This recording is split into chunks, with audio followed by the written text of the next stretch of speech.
Jésus a dit, tout est possible à celui qui croit. Un homme est venu vers lui.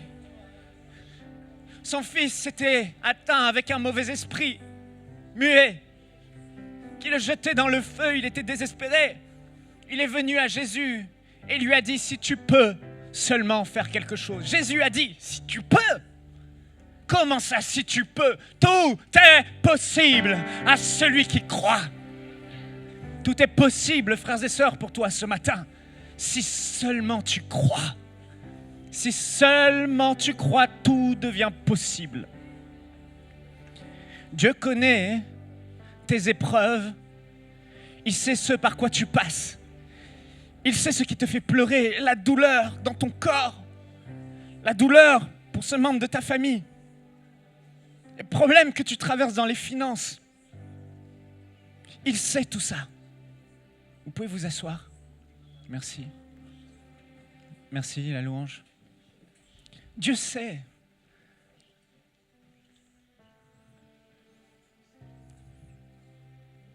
Il connaît exactement les souffrances que tu as et les peines que tu as. Le monde souffre aujourd'hui. Tu peux continuer, frère. Le monde souffre aujourd'hui. Le monde a mal. Le monde n'a pas de solution. Mais ce matin, vous n'êtes pas sans espérance. Parce que Jésus a dit, tout est possible à celui qui croit. Le monde n'a pas cette relation avec Dieu et ce privilège d'avoir ce grand Dieu qui est ton Père aujourd'hui et d'avoir ce Seigneur Jésus qui est ton Maître. Ils n'ont pas d'espoir face à la maladie, si ce n'est ce que la médecine peut faire pour eux. Ils n'ont pas d'espoir lorsque leur situation financière est au bout du gouffre. Ils n'ont pas d'espoir lorsqu'ils sont en face du mur. Ils n'ont pas de solution face à leur détresse et leur désarroi. Mais nous, frères et sœurs, nous ne sommes pas du monde. Nous sommes ses enfants et il nous a donné son nom. Il nous a donné son nom pour avoir accès auprès de ce Dieu de gloire. Et nous avons un Dieu extraordinaire, un Dieu puissant. Tu as ce Dieu, il est ton Père. Et aujourd'hui, tu peux compter sur lui pour qu'il fasse ce que les hommes ne peuvent pas faire. Pour qu'il fasse le surnaturel dont tu as besoin dans ta vie. Tu peux compter sur lui aujourd'hui pour qu'il accomplisse dans ta vie ce glorieux miracle parce qu'il est le Dieu du surnaturel. Il n'a pas changé. Il n'a pas changé.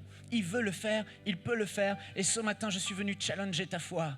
Te rappeler que tout est possible à celui qui met sa confiance dans ce grand Dieu. Tu n'es pas seul, il est là.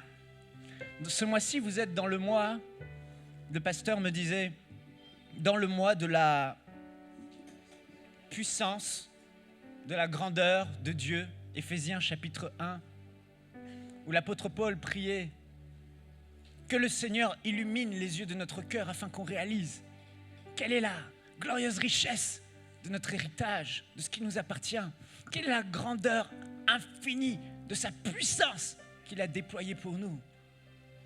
Et quand on réalise quelle est la grandeur de ce Dieu, on peut voir, frères et sœurs, que la foi naît dans notre cœur. Vous savez, je me suis demandé comment avoir la foi. Et je suis arrivé à une conclusion, après toutes ces années, ces ruminages, ces creusements de tête, creusement, je ne sais pas comment on dit, ces cassages de tête. J'ai essayé de produire la foi, de chercher la foi. Comment avoir la foi? Je sais que c'est possible, mais que je dois avoir la foi, c'est la seule condition. J'ai réalisé que la foi n'est pas là pour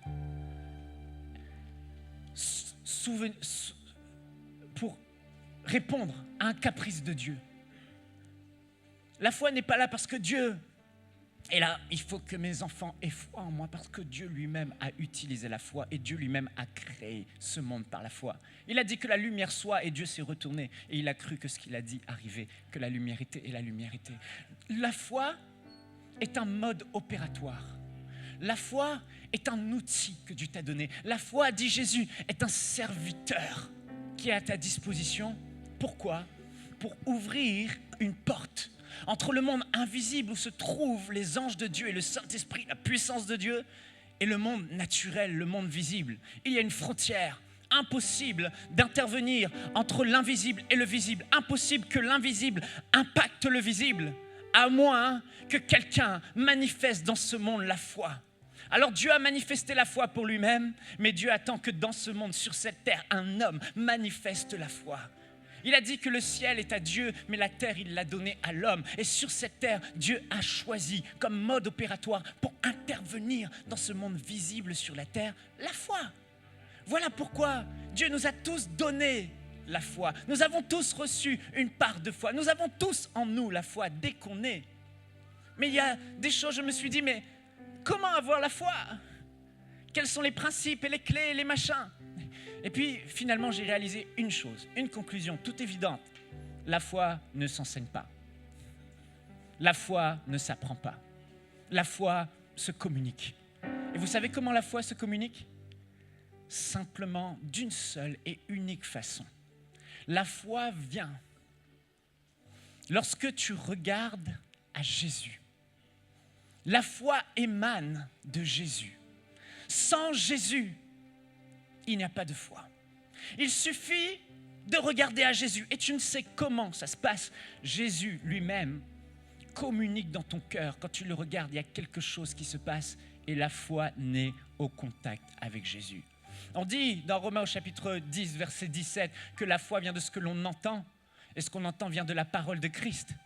La parole de Christ, c'est ce qui sort de la bouche de Jésus, qui est le créateur de ce monde. Depuis le début, il a parlé. C'est lui qui a parlé à Abraham. C'est lui qui a envoyé sa parole. C'est lui qui a parlé aux prophètes. C'est lui qui a envoyé sa parole. Il est la parole de Dieu.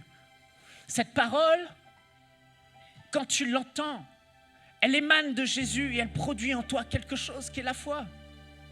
C'est quand tu arrives au contact de Christ que la foi se manifeste. Pas juste sa parole. Des hommes dans la Bible n'ont pas entendu Jésus parler, mais simple fait d'avoir vu Jésus a fait que dans leur cœur, la foi a été activée. C'est pourquoi la Bible dit dans Hébreux au chapitre 12, verset 1, après avoir parlé des héros de la foi, dans Hébreux au chapitre 11, et de ce qu'est la foi, l'apôtre Paul continue, il dit, nous donc aussi, puisque nous sommes entourés d'une si grande nuée de témoins, rejetons tout fardeau et le péché qui nous enveloppe si facilement, et courons avec persévérance l'épreuve qui nous est proposée, faisons-le en gardant les regards. Ici, il ne parle pas des yeux physiques, mais il parle des regards intérieurs de votre cœur, de vos pensées, sur Jésus, qui fait naître la foi, dans ma traduction, que j'aime et la mène à la perfection. D'autres traductions disent qui est l'auteur de la foi. Frères et sœurs, il n'est pas possible d'avoir la foi dès lors que nos regards, nos pensées, nos cœurs se tournent ou se posent sur quelque chose d'autre. Tu veux avoir la foi? Ça ne s'enseigne pas. Il suffit de regarder à Jésus. Cet homme centenier romain, quel enseignement a-t-il eu? Et pourtant Jésus a dit, je n'ai jamais vu dans tout Israël une telle foi. Comment Jésus a vu que cet homme avait la foi? Cet homme a dit, je ne suis pas digne que tu viennes chez moi guérir mon serviteur.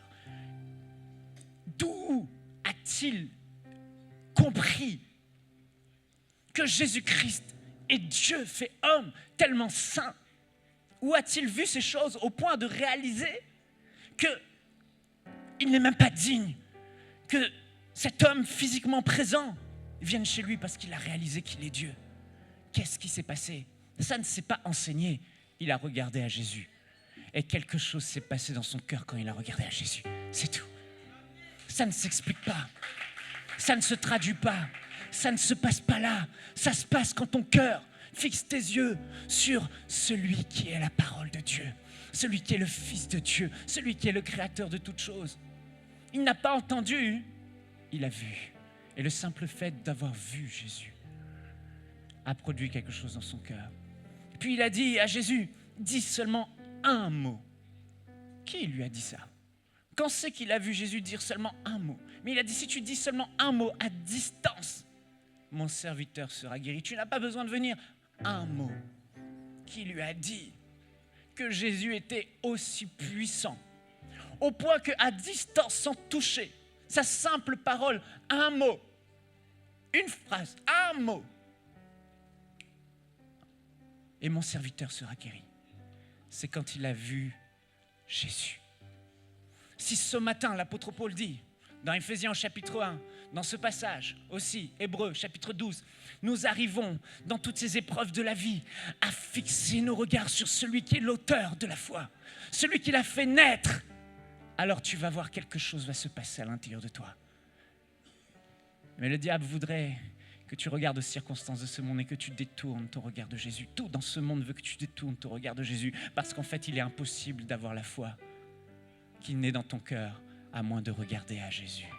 Alléluia. Il est glorieux. Cette femme syro-phénicienne, elle est arrivée auprès de Jésus. Elle a dit, ma fille est tourmentée par des mauvais esprits. Et comment ? Seigneur, tu peux la guérir. Jésus a dit, mon temps n'est pas venu. Ton temps viendra après. Pour l'instant, je suis venu pour les enfants d'Israël. Les enfants, on leur donne la nourriture, le pain, et on ne prend pas le pain des enfants, femmes, pour le donner aux petits chiens. Jésus est en train de traiter poliment cette femme de chien. C'est terrible. Mais elle regarde à Jésus. Et il y a quelque chose qui se passe dans son cœur. Est-ce que c'est possible de voir cette situation? Et cette femme est là. Et sa fille est mourante. Sa fille a un démon. Sa fille souffre terriblement. Sa fille est opprimée. Et Jésus lui dit non. Le maître a dit non. Cette femme a dit, Seigneur Jésus, nous les chiens, nous les petits chiens, nous pouvons manger les miettes qui tombent de la table des enfants. Où a-t-elle appris ça? Elle a vu Jésus. Et quand elle a vu Jésus, elle a vu son amour. Elle a vu qu'il avait en lui quelque chose d'extraordinaire qui pouvait qu'il ferait quand même. Et elle a agi par la foi. C'est quand elle a vu Jésus. Cette femme à la perte de sang, qui lui a dit que si elle pouvait toucher ne serait-ce que le bord de ses vêtements, elle serait guérie. C'est quand elle a vu Jésus. Quelque chose a été communiqué dans son cœur. La foi est née. Frères et sœurs, ce que je veux vous dire, même ce brigand sur la croix, Jésus est en train de se vider de son sang. Jésus est en train de souffrir. Son visage n'a même plus l'apparence d'un homme. Et il y a un brigand à côté de lui qui regrette sa vie. Et il dit, concernant cet homme, lui, nous on mérite ce qu'on doit vivre, mais lui, il ne le mérite pas. Et il dit, Seigneur Jésus, souviens-toi de moi quand tu viendras dans ton règne.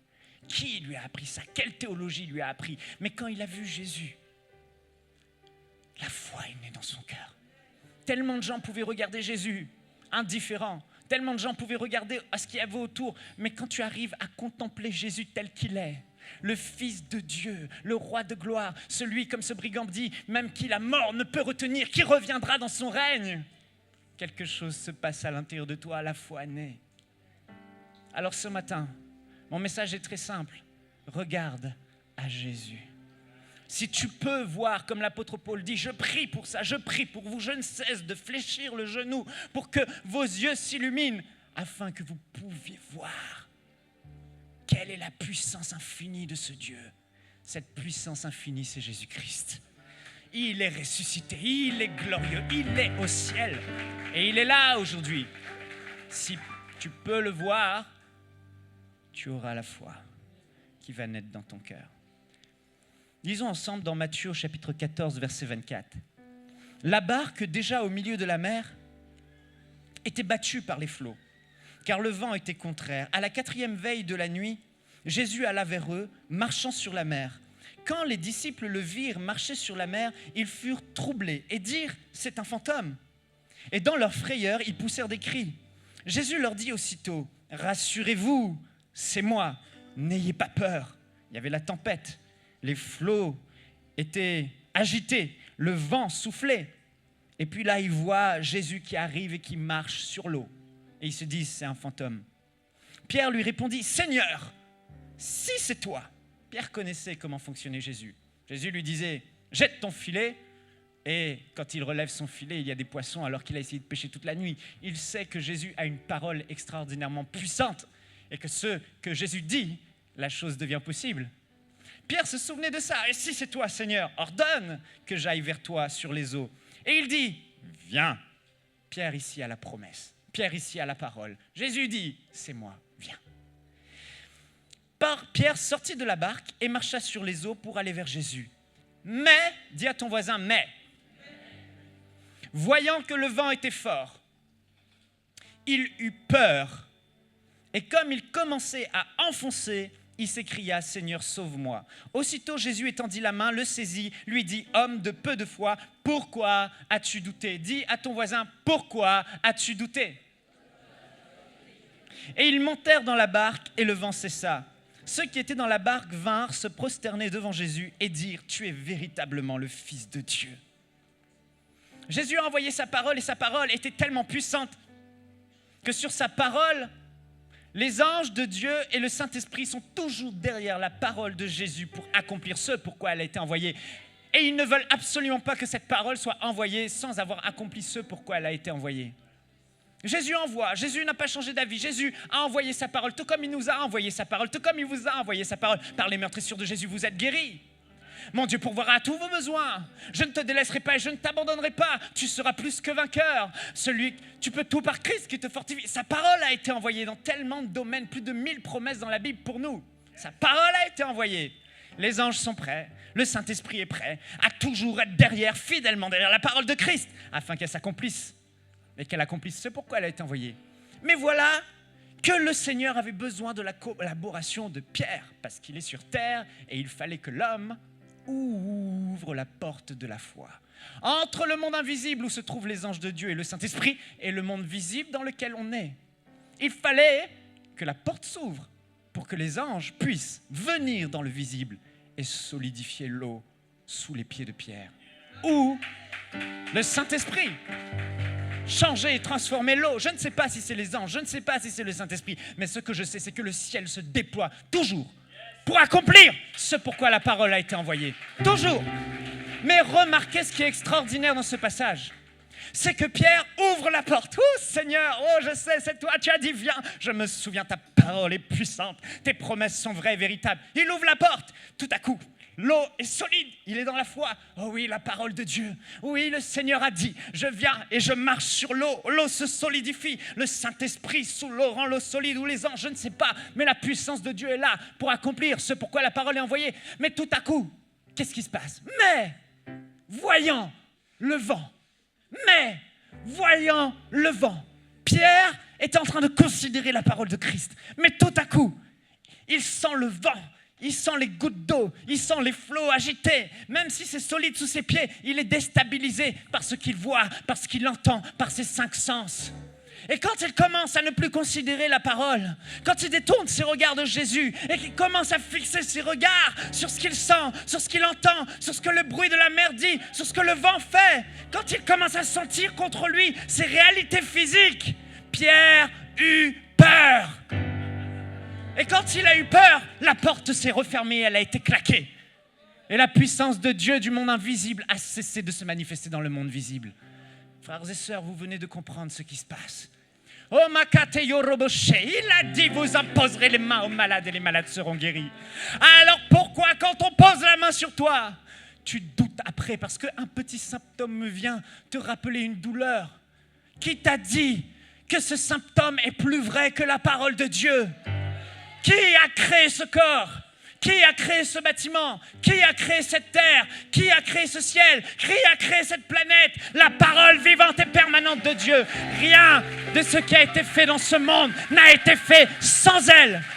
Elle était au commencement et ce monde visible a été créé par une réalité invisible. Cette réalité invisible, nous dit le livre aux Hébreux, chapitre 11, c'est la puissance de la parole de Dieu.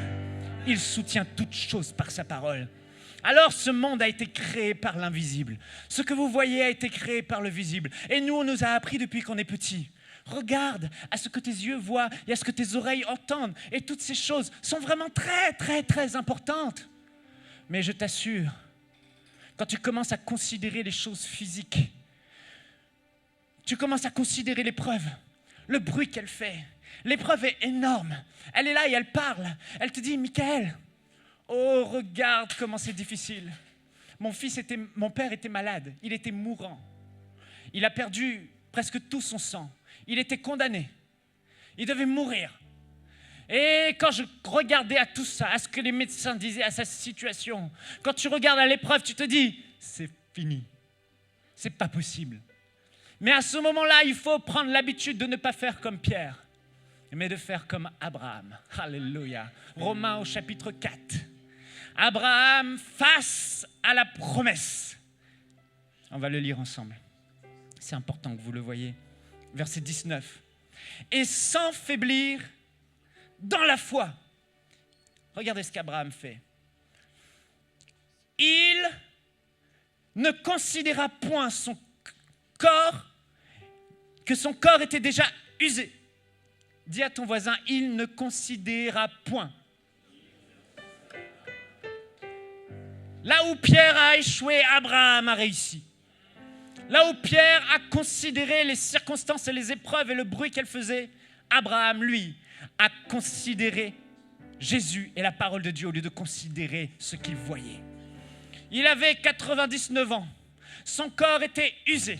Le sein de sa femme était atteint par la mort. Elle était stérile, elle ne pouvait plus enfanter. Mais voilà que le Seigneur lui apparaît avec 2 hommes, 2 anges, et lui dit, Abraham, dans 1 an, je te le dis, tu auras un fils. Ta femme sera enceinte. Sarah rigole. Comment pourrais-je encore avoir des désirs? Mais Abraham, lui, ne considéra point.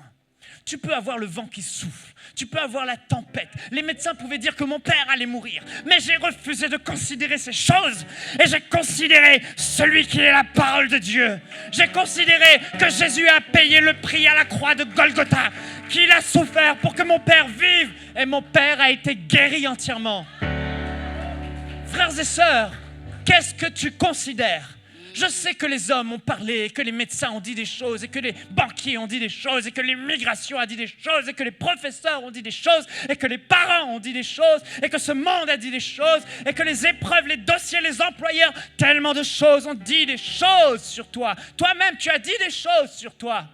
Mais ce que je peux te dire, c'est comme Abraham, tu ne considères point ces choses. Tu ne poses pas tes regards sur eux et tu ne les médites pas. Elles peuvent être là, tu peux les entendre, mais tu n'y portes pas attention.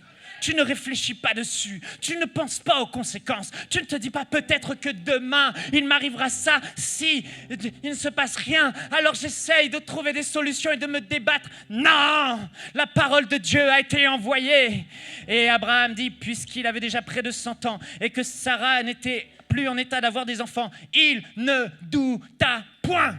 Par incrédulité au sujet de la promesse de Dieu. Il avait les yeux fixés sur la promesse de Dieu.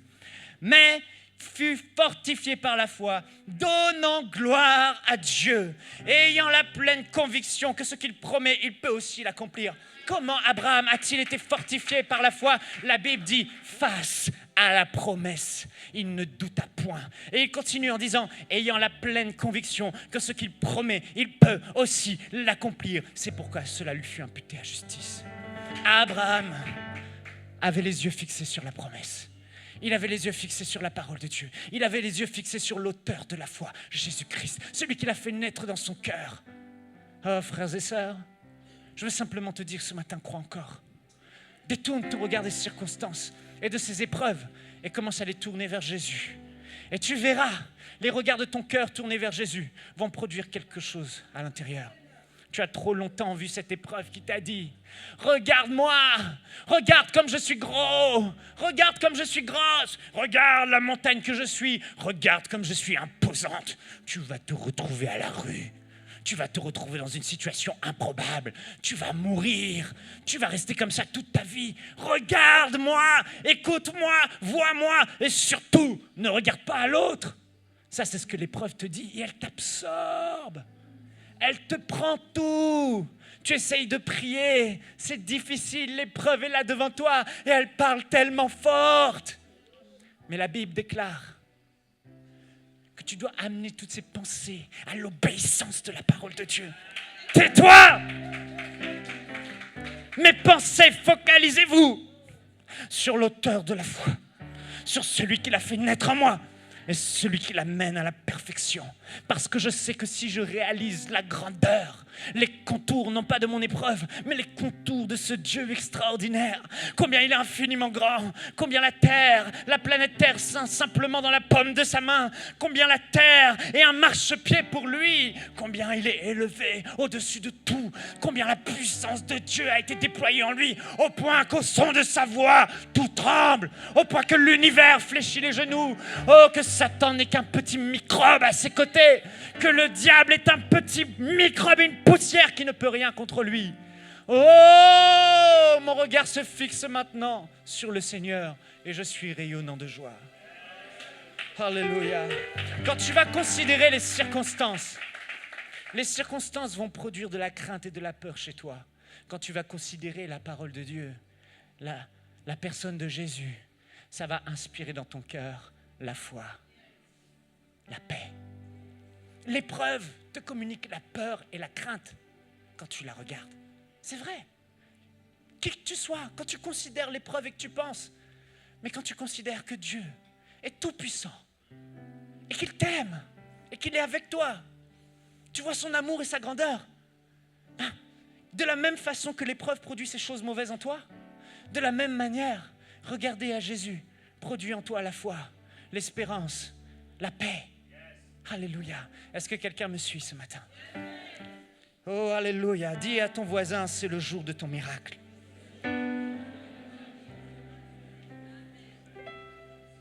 Mon fils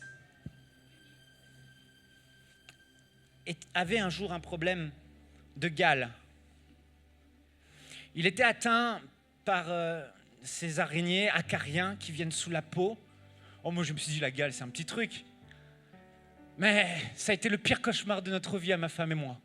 Pendant 6 mois, on devait laver toutes les semaines les draps, les trucs. Et on arrivait au stade où mon fils ne pouvait plus dormir la nuit, se réveiller, tellement il avait. On a amené à l'hôpital n'a même pas voulu le toucher parce qu'il était vraiment avec des boutons partout. Et c'était arrivé à un stade où il y avait même des crevasses et tu voyais le sang à l'intérieur de ces petites crevasses. Il se grattait, il se démangeait, il pleurait. Mon petit loulou que vous avez vu. C'était dur, je voyais ça. Et j'étais dans une période très occupée au travail et j'étais là, je priais, je dis bon voilà. Et en fait, plus le temps passait, plus on réalisait à quel point c'était grave. Mon fils ne pouvait plus aller à la garderie. Ma femme ne pouvait plus travailler. Elle passait son temps à faire des lessives, à galérer. Et on avait prié, ça ne fonctionnait pas. Et à un moment donné, je suis rentré chez moi. Un soir, je me souviendrai bien. Et ce soir-là, ma femme m'a dit, chérie, j'ai mis les médicaments à la poubelle. J'ai dit, comment ça, la pommade? Elle dit, on a beau la mettre, on l'a appliquée 3, 4 fois, ça ne change rien pour notre fils, ça ne marche pas, ça ne fait qu'empirer. Il n'y a plus d'espoir, il n'y a plus de solution. Mais en rentrant ce soir, j'ai commencé à mettre la parole de Dieu et à l'écouter. Et quand j'ai entendu, par les meurtrissures de Jésus, mon fils a été guéri. Quand j'ai entendu cette parole, quand j'ai fixé, j'ai considéré le prix que Jésus a payé, quand j'ai réalisé, oh, quelque chose s'est produit à l'intérieur de moi.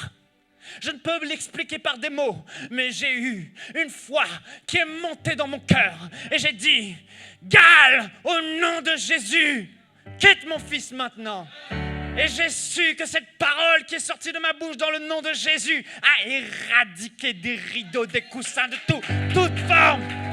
Je vous assure, le lendemain matin, mon fils avait des cloques partout sur le corps. Et ces cloques, c'était toutes les petites araignées à l'intérieur qui étaient mortes, explosées. 1 semaine plus tard, sa peau était devenue propre. Ça a pris 6 mois avant qu'on prenne le temps de s'arrêter et de considérer la parole. On est allé vers les pommades et tout un tas de choses. Merci Seigneur pour les médecins et la médecine qui comblent nos lacunes pendant les temps de faiblesse. Mais à un moment donné, comme Abraham, je me ressaisis et je regarde à la parole de Dieu. Mon corps est tout tremblant. Je ne sais même pas comment je vais faire pour faire ce qu'il m'a dit de faire. Mais tout tremblant, le vieillard est allé par la foi, fortifié par la foi vers la tente de sa femme le soir. Sarah, c'est le moment. C'est le moment. C'est le moment.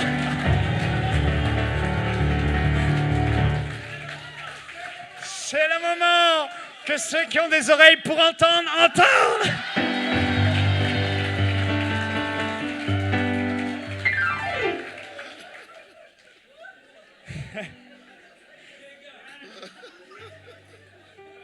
Et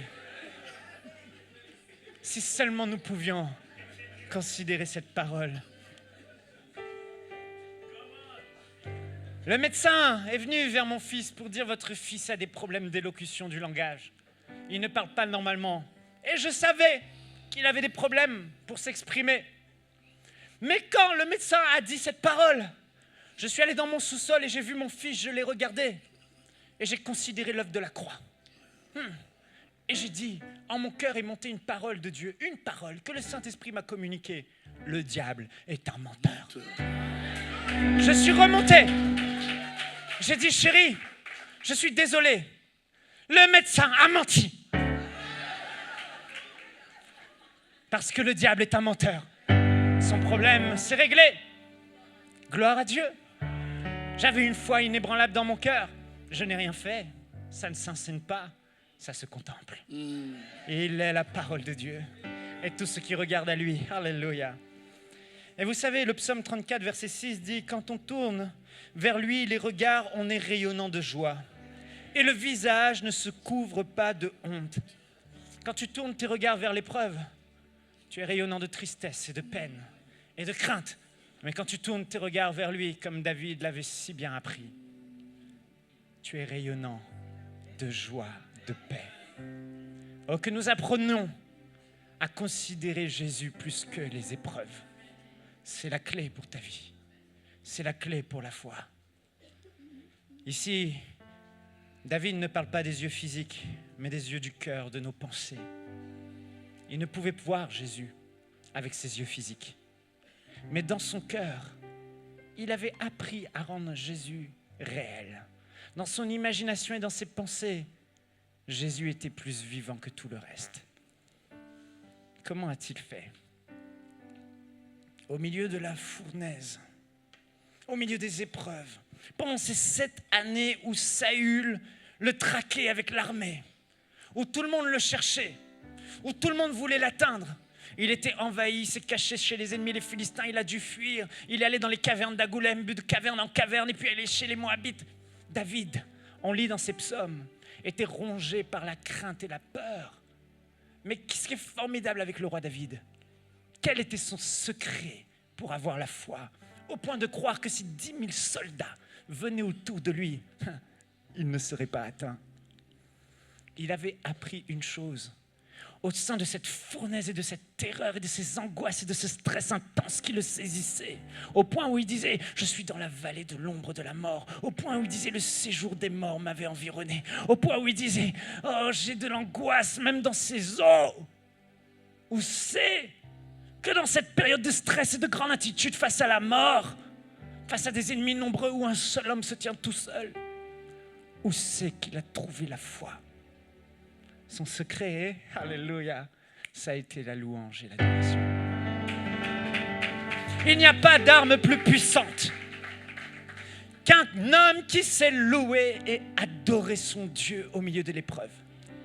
Parce que quand tu loues, tu adores, tu loues et tu dis à Dieu ce qu'il a fait, ce qu'il fait. Oh, tu es grand, tu as ouvert la mer en deux. Oh, tu es grand, tu es tout puissant. Oh, tu es tellement extraordinaire, je n'oublie aucun de tes bienfaits, Seigneur. Je me souviens de ce que tu as fait, je me souviens de ta grandeur, je me souviens de ta fidélité. Je me souviens lorsque le lion venait et tu saisissais mon corps et que ta force m'envahissait au point que je pouvais attraper le lion par sa gueule, le frapper pour qu'il lâche la brebis. Et l'ours, je me souviens de comment, avec une simple petite fronde, j'ai pu terrasser Goliath parce que ta puissance a accompagné ce caillou. Oh, je me souviens, et tu loues le Seigneur. Il écrivait des psaumes et puis il adorait Dieu. Il louait pour ce qu'il est et il l'adorait pour ce qu'il fait. Oh Dieu, tu es infiniment grand. Tu es infiniment beau. Tu es merveilleux. Oh, les séjours des morts m'ont environné. Mes ennemis sont nombreux. Mais toi, tu es mon rocher, ma forteresse. Tu es mon bouclier. Rien ne peut m'atteindre. Aucun ennemi ne peut me faire du mal. Tu es ma haute retraite. Tu es le rocher de mon salut, ma forteresse sécurisée. Il contemplait ce Dieu tout-puissant. Il arrivait à imaginer Dieu avec, du haut de son trône, avec de la fumée qui sort de ses narines, une parole qui fait trembler la terre. comment Saül et son armée, alors qu'il était dans la crainte et la peur et l'inquiétude, il passe en quelques minutes par la louange et l'adoration, à la foi, à la joie, à l'espérance, parce que l'adoration et la louange lui ont permis de détourner son regard de l'épreuve, de focaliser ses pensées sur le Dieu Tout-Puissant, le Dieu glorieux. Oh Seigneur, je t'adore. Frères et sœurs, ce n'est pas pour rien que le frère Joseph est là ce matin. S'il est là pour cette conférence, tout ce qu'il apporte, c'est glorieux. Mais hier soir, alléluia, quand j'étais dans mon lit à 3h du matin et que je disais, Seigneur, qu'est-ce que je veux dire? Le Seigneur m'a mis sur le cœur de poser au frère Joseph, mais est-ce que tu as eu des épreuves dans ta vie? J'ai posé ce matin dans la voiture, il m'a dit, oui. Et je dis, est-ce que dans les temps d'épreuve, la louange et l'adoration, c'est important pour toi? Est-ce que tu as un chant que tu chantes quand l'épreuve t'assaillit? Quand la peur te remplit, quand les circonstances te pressent, est-ce qu'il y a un chant particulier que tu connais? On devrait tous connaître un chant qui te permet de tourner les regards, comme Paul et Silas dans la prison, après avoir été rués de coups, frappés, flagellés, meurtris. Ils pouvaient mourir le lendemain. Mais au lieu de s'inquiéter dans cette prison seule, blessés dans leur dos à coups de verge, ils louèrent et adorèrent. Et pendant qu'ils étaient en train de louer et adorer dans la prison, les anges de Dieu sont venus, les chaînes se sont brisées, les portes se sont ouvertes, les prisonniers ont été libérés, la puissance de Dieu s'est manifestée.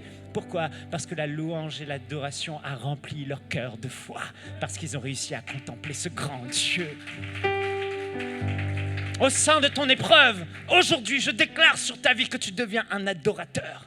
Aujourd'hui, je déclare sur ta vie que tu apprends par la louange et l'adoration à tourner tes regards du cœur vers celui qui est si grand et si extraordinaire. Entretenez-vous par des hymnes, des psaumes et des cantiques spirituels afin que vous soyez remplis du Saint-Esprit et que la foi soit générée dans votre cœur.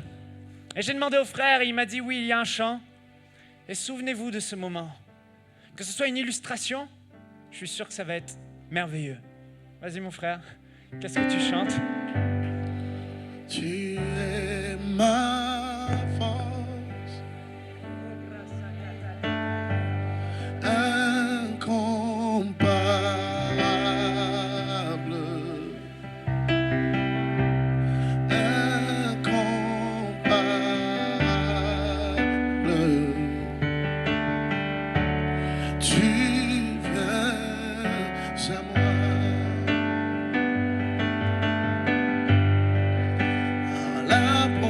L'abondance de ta grâce, par la puissance de ton nom, tu me relèves,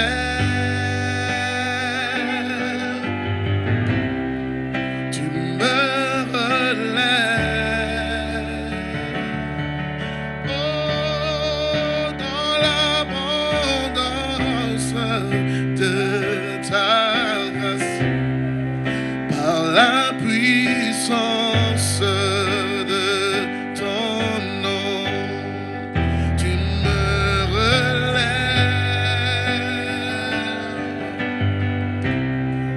tu me relèves. J'ai la foi, Seigneur, que tu me relèves, tu me relèves. Tu relèves Face ma à la tête. maladie, Seigneur, tu m'as guéri. Oh, tu m'as guéri. Je ne crains rien, je ne crains rien, mes yeux sont sur toi. Tu m'as guéri. Tu m'as guéri. Alléluia. Au sein de l'épreuve, au sein de la détresse, au sein des circonstances, c'est le chant que notre frère Joseph chante. Quand les ennemis assaillaient David, quel est ton chant à toi? Quel est ce chant quand tu chantes qui te relève? Le frère Joseph, quand il est dans la détresse, j'aime ce chant qui dit « Seigneur, tu me relèves, tu me relèves, au sein de ma souffrance, tu me relèves. » David disait « Tu relèves ma tête. » Oh oui, le Seigneur te relève. Isakarababa, il est tout puissant.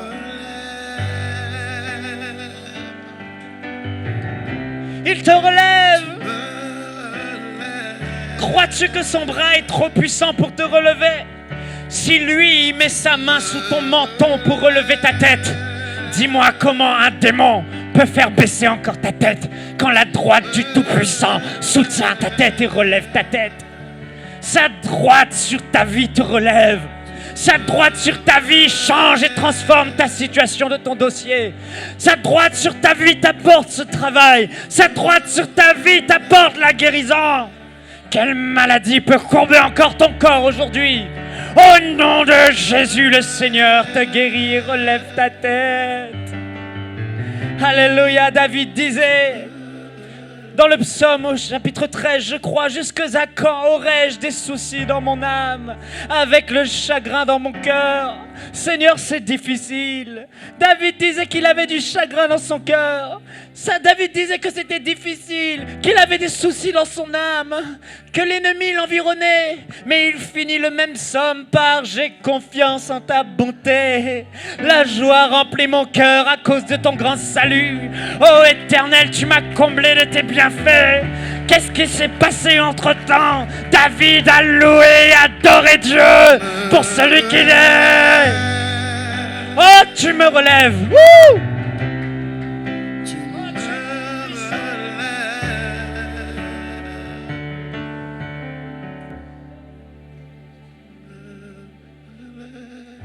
Alléluia. Tu ne dois pas parler au monde autour de toi de la grandeur de ton épreuve. Ne la considère pas en disant « c'est difficile, je n'en peux plus, c'est pas facile ». Mais tu dois parler à ton épreuve de la grandeur de ton Dieu. Tu dois parler autour de toi de la grandeur de ce Dieu qui fait des miracles. Tu dois dire à tout ce qu'il y a autour de toi « Mon Dieu est grand, il est fidèle et il me relève ». Quel est ton chant? Quel est ce chant au milieu de la tempête qui te permet de t'évader, qui te permet de détourner tes pensées vers le roi de gloire? Alléluia. Oh, gloire à toi, Seigneur, pour la louange et l'adoration. Que ton peuple puisse apprendre à te louer et adorer, oubliant tout ce qu'il y a autour de lui et fixant les yeux sur Jésus, fixant les yeux sur ta grandeur et ta fidélité. Alléluia.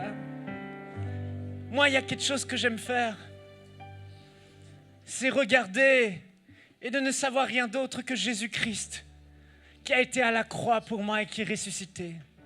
Parce que quand je regarde l'œuvre de la croix, je réalise ce verset qui dit que Dieu prouve son amour envers Michaël. Alors que Michaël était pécheur et loin de Dieu, alors que Michaël était malade et souffrant, alors que Michaël était opprimé et déprimé, Dieu prouve son amour envers Michaël en donnant ce qu'il a de plus précieux, son fils Jésus. En frappant son propre fils unique au lieu de frapper Michaël dans sa colère, afin que le coupable soit innocent et l'innocent devienne coupable à sa place. Quand je pense au prix que Jésus a payé, il m'arrive de prendre la Sainte Seine seule ou avec ma femme, juste pour me remémorer ce sang qui a coulé par amour pour moi. Juste pour me remémorer ce corps qui a été brisé et déchiqueté pour que je sois en santé aujourd'hui.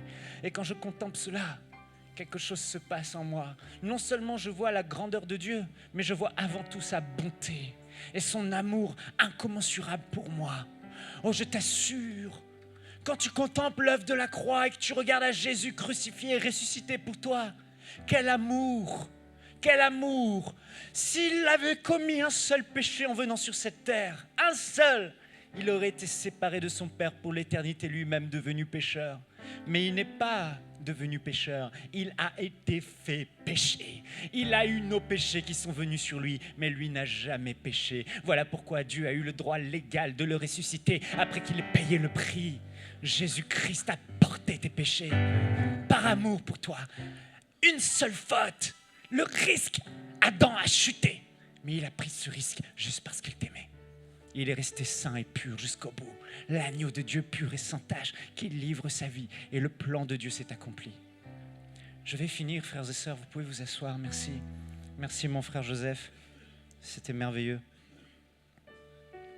Je pense que ton chant va devenir aussi mon chant.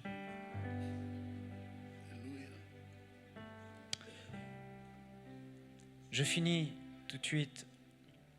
Dans 5 minutes, c'est fini. Le Saint-Esprit, on a vu ne pas considérer les épreuves, mais considérer la parole de Dieu, considérer Jésus-Christ. On a vu que quand l'épreuve nous tourmente et nous assaille et qu'on n'arrive pas à s'en sortir, il faut trouver le moyen de réellement l'adorer et le louer pour avoir la force de quitter ces pensées qui nous assaillent et d'avoir nos pensées fixées sur celui qui communique la foi et qui l'a fait naître en nous.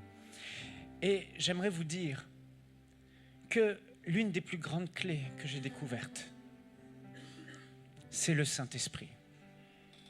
Jésus a dit, il vous est avantageux que je m'en aille et que je vous quitte.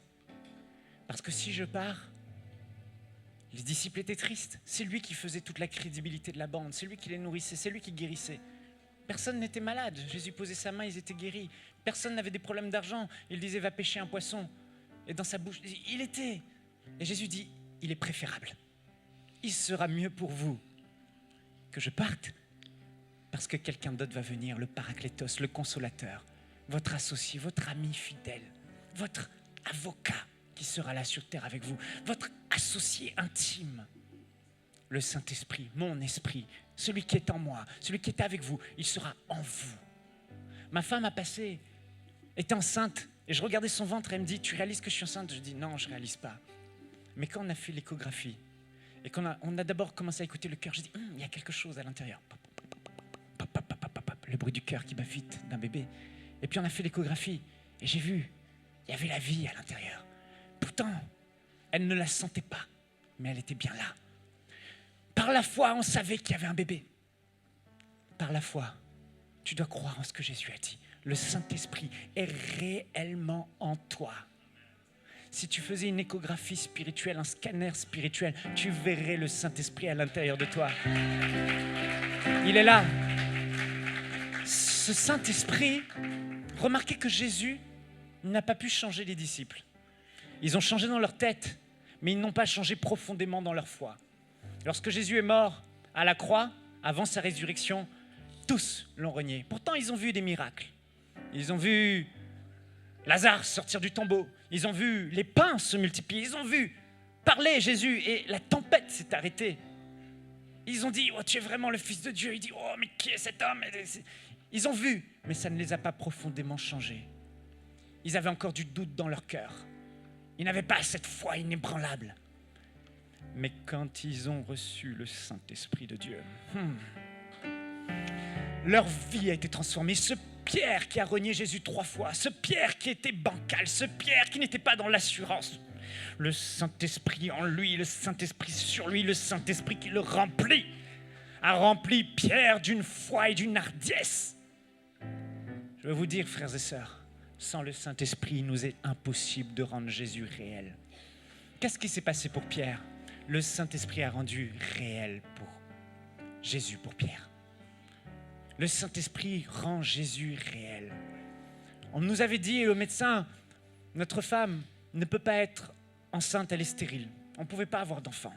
Et quand le médecin nous a dit ça, ma femme était en colère avec moi à un moment donné. Elle m'a dit, mais ça ne t'affecte pas? J'ai dit non. Chérie, je ne sais pas ce que j'ai. Mais depuis toute cette semaine, j'ai une foi à déplacer des montagnes. Je ne sais pas ce que j'ai, mais je me réveille le matin et j'ai l'impression que je vais recevoir 1 million d'euros dans ma boîte aux lettres. Je ne sais pas, il y a quelque chose qui doit se passer aujourd'hui. Je ne sais pas, j'attends des bonnes nouvelles. J'ai rien fait, mais je peux vous dire, j'étais simplement rempli du Saint-Esprit. Quand le Saint-Esprit est là, ne cherche pas à te dire comment je vais avoir la foi. Juste sa présence rend Jésus réel à tes côtés. Jésus est là. Tu ne sais pas comment il fait, mais il est là. Tu ne sais pas ce qu'il fait, il est là. Tu ne sais pas ce qu'il fait, tu le sens. Tu ne sais pas pourquoi, mais tu as l'impression que quelqu'un marche à tes côtés. Tu as l'impression que le Tout-Puissant te tient par la main, comme Moïse, voyant, comme le Dieu invisible, comme s'il était visible à côté de lui. C'est l'œuvre du Saint-Esprit. Oh, kesato roboshe ketete. Je vous dis, le Saint-Esprit va développer une telle intimité avec toi à compter de ce jour. Tu vas développer une telle intimité, relation avec lui, que l'amour de Dieu le Père, la grâce du Seigneur Jésus et la communion, la relation intime avec cet ami précieux qui te parle, qui a dit à Paul, ne va pas à tel endroit, qui a dit aux apôtres, le Saint-Esprit dit, mettez-moi par Paul et Barnabas, le Saint-Esprit qui communique des visions, le Saint-Esprit qui te conseille, le Saint-Esprit qui rend Jésus réel en toi et qui te communique la foi. Parce qu'il rend Jésus réel et tu arrives à sentir, à palper celui qui est ressuscité, celui qui est au ciel. Tu as besoin du Saint-Esprit. Tu as besoin de renouveler ta communion avec lui. Tu as besoin de te lever le matin et de commencer à lui parler. Tu as besoin de commencer à prier dans ton cœur. Tu es là, les gens te regardent, ils disent « Mais il est silencieux celui-là. Je suis en train de parler à celui qui habite en moi. Je suis en train de consulter mon grand conseiller. Je suis en train de ressentir la présence de Jésus visible en moi à cause du Saint-Esprit. » Oh, quand j'ai rencontré le Saint-Esprit, tout a changé. Tout a changé. Et quand tu es dans le désarroi et dans l'épreuve, le Saint-Esprit est là. Il vient, l'apôtre Paul dit à ton secours. Il intercède pour toi par des soupirs inexprimables. Et des fois dans la prière, tu es là.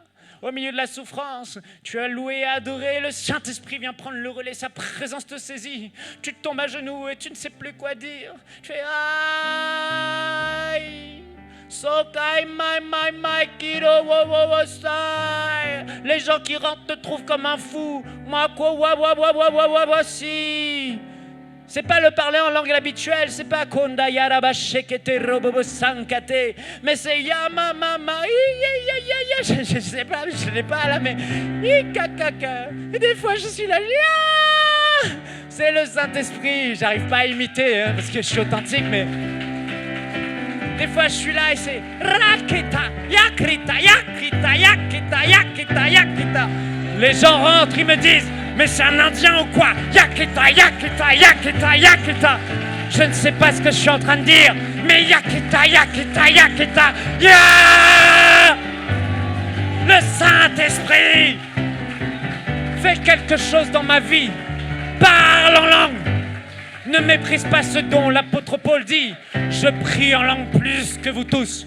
J'ai regardé ce texte pour voir si c'était dans l'église. Ce n'est pas uniquement dans l'église. Quand il dit prie en langue plus que tous, il prie en langue tout le temps.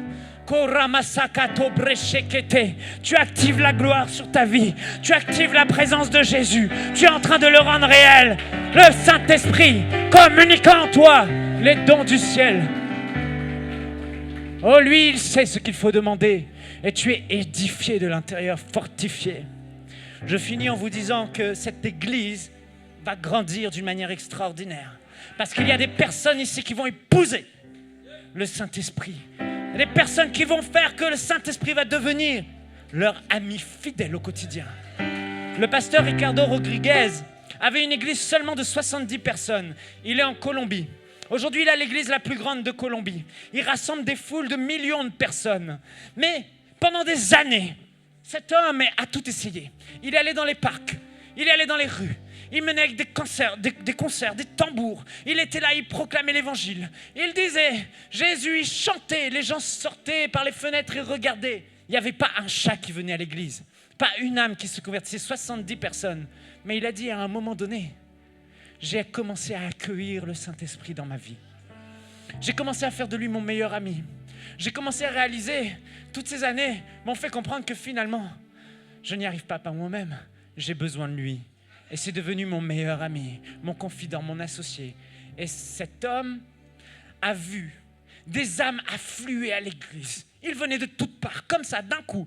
Et les malades étaient guéris. Ils ne priaient même pas pour eux. Les gens rentraient, ils étaient sauvés. Les gens rentraient, ils étaient délivrés. Ils étaient transformés, convaincus de péché, sauvés. Et son église aujourd'hui a plus de 45 000 membres, l'église. 7 fois plus, il a ouvert des églises partout. Et il dit, c'est le Saint-Esprit. C'est lui qui rend Jésus réel. C'est lui qui fait que tu n'es plus sec, mais que sa présence t'envahit. Oh, Jésus est là. Le pasteur Yonggi Cho a dit dans son livre « Le Saint-Esprit, mon associé », chaque matin, le pasteur de la plus grande église du monde, lorsque je me réveille, je salue le Saint-Esprit. Et je l'invite à m'accompagner durant toute la journée, à diriger toutes les affaires qui doivent être traitées, et il le fait. Je dis bonjour Saint-Esprit, travaillons ensemble, je veux être ton canal. Et chaque soir avant de m'endormir, je lui dis, j'ai passé une excellente journée à travailler avec toi Saint-Esprit. Le pasteur Miles Monroe dit, nous pouvons attrister le Saint-Esprit lorsque nous lui résistons, quand nous adoptons un comportement contraire aux standards du royaume des cieux, ou encore si nous le négligeons. Nous devons prendre conscience que le Saint-Esprit est une personne qui sait quand on l'ignore, quand nous méprisons ses enseignements, ses conseils, quand nous ne le traitons pas avec le respect et le dévouement qu'il mérite. Certaines personnes n'ont pas entendu la voix du Saint-Esprit depuis très longtemps. Pourquoi ? Parce qu'elles se réveillent le matin et ne le saluent pas. Elles courent dans leur journée et ne l'interrogent pas pour prendre les décisions pour leurs finances, pour leurs affaires, pour aller au cours. Alors, ils demeurent muets dans leur vie.